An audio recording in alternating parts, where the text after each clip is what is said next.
Hola, ¿qué tal? Bienvenidos de nuevo a mi canal. Esta es la segunda parte de ¿es el feminismo una secta? Si no la habéis visto, os recomiendo que la veáis antes de nada.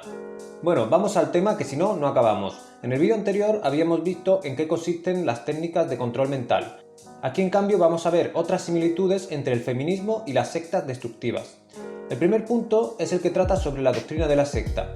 Esta no está abierta a debate y se impone desde arriba.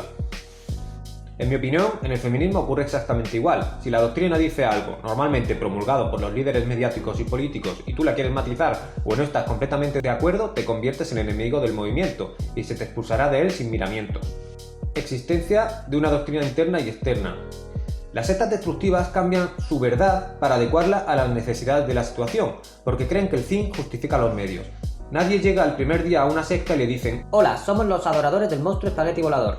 Nos comunicamos con nuestra deidad con gorros de papel albal y necesitamos que nos des tu pasta para construir una nave espacial que nos lleve hasta él. ¿Quieres unirte? Salvando las distancias, en el feminismo hacen algo similar. Por un lado tendríamos el discurso de que el feminismo es buscar la igualdad entre hombres y mujeres, la no discriminación, la liberación del hombre y de la mujer y demás cosas que suenan bien.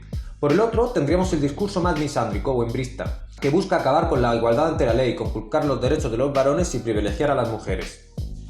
El aislamiento frente a las personas ajenas al movimiento o que discrepan. Esto ocurre tanto en las sectas como en el feminismo. De hecho, la gente suele decir que si te enteras de que tu pareja vota a Vox tienes que dejarlo, la existencia de espacios no mixtos, solo para mujeres feministas, dado que las personas no feministas no querrían irse a un apartheid. El lesbianismo político, enróllate con otra persona de la secta, la familia es una institución retrógrada y machista de la que se participa por obligación. Recordemos la campaña antifamilia que se hizo en Navidad. Llegamos justo a tiempo para acompañaros en el peor trance del año para la gente feminista, el Vietnam de la gente feminista, los Juegos del Hambre de la gente feminista, la Navidad. Con un par. Vaya problemones deben de tener los feministas para que lo peor del mundo sea juntarse con gente que no piensa como ellos. Y es que para los feministas, al igual que para los miembros de las sectas, el mundo se divide entre buenos y malos, blanco o negro, o estás con ellos o contra ellos. En las sectas se demoniza la sociedad, se considera que la sociedad está corrompida. En el caso del feminismo ocurre igual, en este caso por machista, heteropatriarcal y capitalista. Este punto es interesante, se trata de la existencia de una doble personalidad. En las sectas se crea una personalidad sectaria que relega a un segundo plano a la personalidad anterior. A menudo los cambios de personalidad son tan marcados que llegan a sorprender a sus allegados. Cuando vuelven a verles, el cambio radical de su personalidad resulta evidente. El individuo cambia con frecuencia su manera de vestir y de hablar y actúa con un distanciamiento que no le es propio. Y a menudo hasta ha perdido el sentido del humor. ¿Alguien ha visto alguna vez a una feminista que se tome las cosas con humor? Al igual que en las sectas, se fomenta una personalidad gregaria o colectivista, aunque bueno, esto ocurre en todos los movimientos populistas. En las sectas, el decidir de forma autónoma acudir a un evento familiar o a visitar a un pariente enfermo está sometido a la aprobación del líder. Esto de momento no ocurre en el feminismo actual. En las sectas se implantan fobias en las mentes de sus seguidores para fomentar el temor a abandonar el grupo. De esta forma, cierran de hecho la puerta a la libre elección. Otra fuente de similitudes entre ambos grupos lo componen las relativas al tipo de persona que se deja embaucar por una secta. Así tendríamos personas jóvenes que han sido criadas en un entorno sobreprotector en el que han podido tener siempre lo que necesitaban y por tanto tienen escasa tolerancia a la frustración y a la incertidumbre. Para su desgracia, nunca han logrado nada importante por sí mismos, lo que les lleva a ser inseguros, tener baja autoestima y tener tendencia a grandes fluctuaciones emocionales.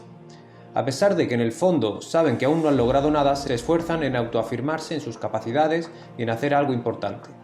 Estas personas que tuvieron una infancia sin auténticos problemas se desilusionan cuando se dan cuenta de que el mundo es un lugar duro, lo cual les lleva a querer cambiarlo. Lógicamente se trata de personas crédulas que desconocen los mecanismos de reclutamiento de las sectas y que tienen tendencia a requerir de las opiniones y del apoyo de alguna figura de autoridad. Esto parecería contrastar con la rebeldía propia de esa edad, pero en realidad se puede mostrar rebeldía contra una autoridad mientras se depende de las indicaciones de otra. Los miembros de las sectas tratan de conseguir nuevos adeptos entrando en contacto con la mayor cantidad de personas posible.